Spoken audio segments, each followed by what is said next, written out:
Welcome to this explainer. Today, we're going to completely unpack the chaotic new rules of air travel so you can navigate the modern skies without getting stranded or, let's be honest, completely ripped off.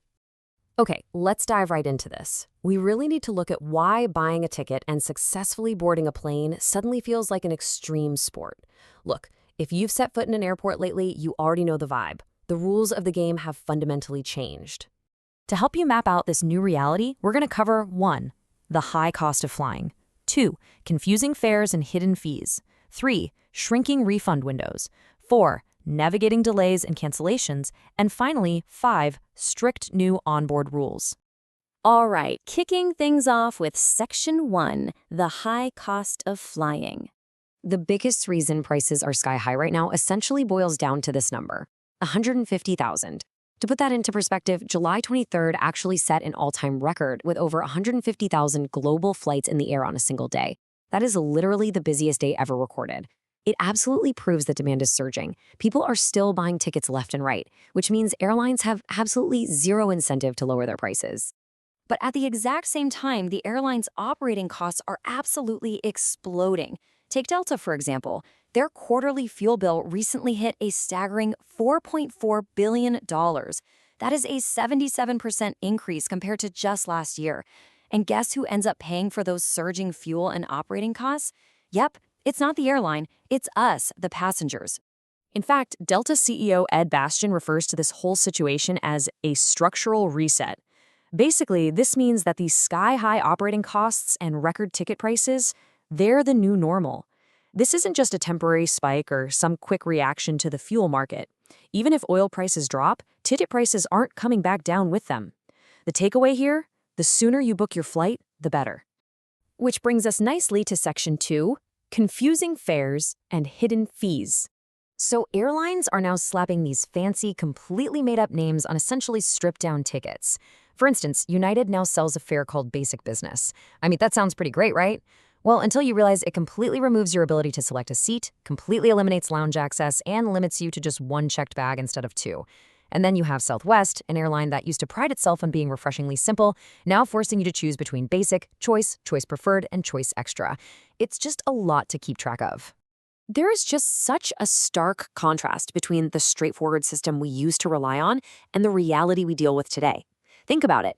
In the past, you picked economy, business, or first class, and you generally knew exactly what you were getting.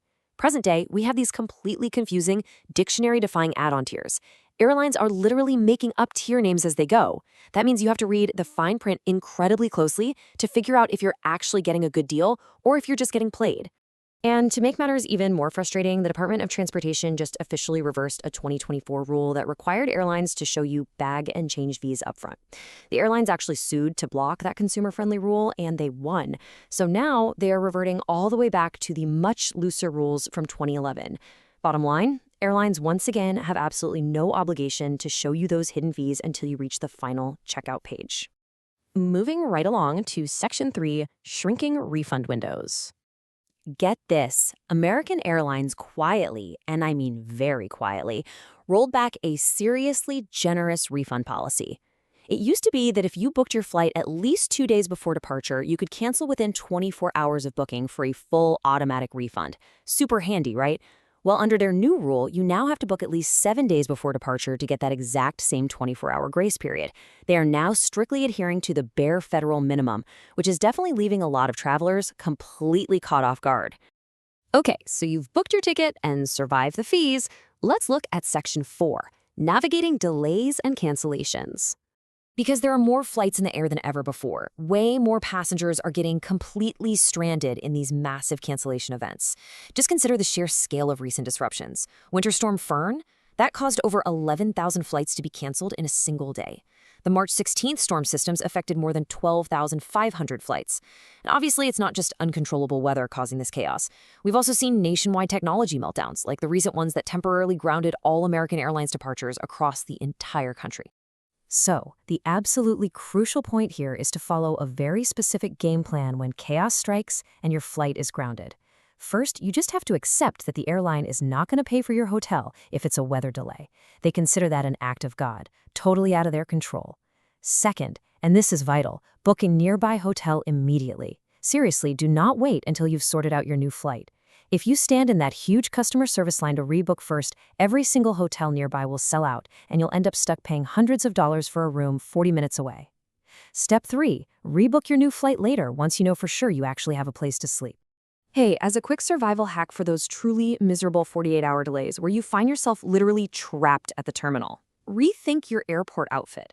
Wearing odor-resistant, wrinkle-free merino wool clothing might just save you from feeling entirely unkempt while you're basically sleeping in an airport chair. I know it sounds like a small detail, but trust me, it makes a massive difference when absolutely everything else goes wrong. All right, you finally made it onto the plane. That brings us to our final stop, Section 5, strict new onboard rules. United Airlines recently completely rewrote its contract of carriage to seriously lay down the law on cabin etiquette.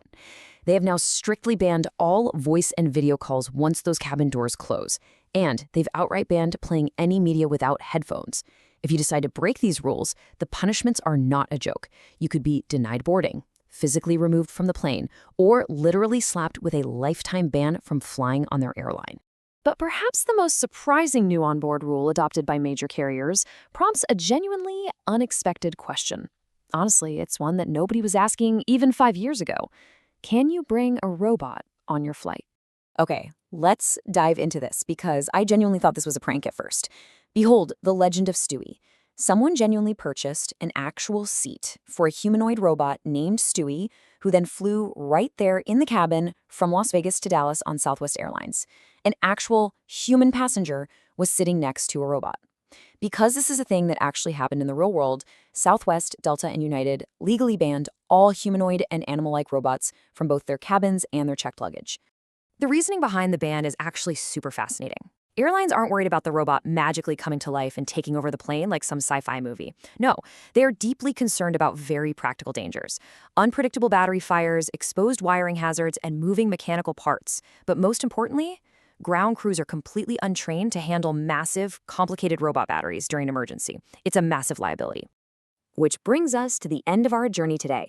From battling dictionary-defying hidden fees to navigating massive weather meltdowns and even sharing airspace with literal robotic seatmates, this structural reset of air travel is undeniably wild. It leaves us with one massive question to chew on before we book our next trip. With technology evolving so much faster than our regulations, what unexpected thing are airlines going to ban next?